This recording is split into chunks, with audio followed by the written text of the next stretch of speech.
All right, so Silicon Valley Bank just failed, and this is a really big deal. This was the 16th largest bank in the country, the biggest bank failure since the Great Financial Crisis, and it seemed to happen in just a week. So what in the hell just happened?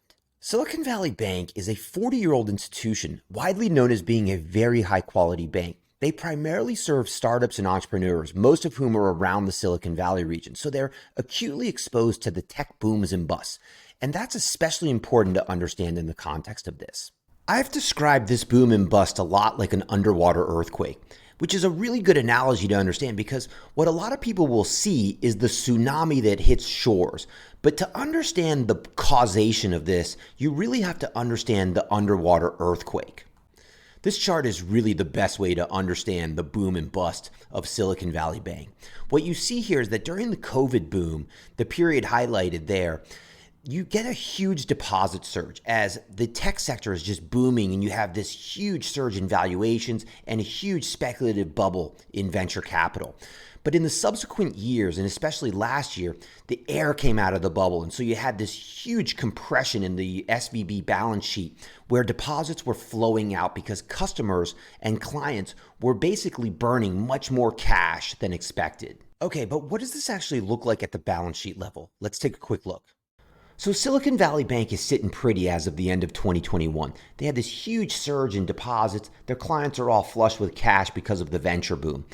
They had $212 billion of total assets as of the end of 2022 and $196 billion of total liabilities.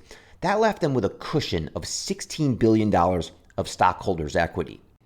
Out of the $212 billion of assets, approximately $120 billion of that is invested in mortgage-backed securities and other government bonds.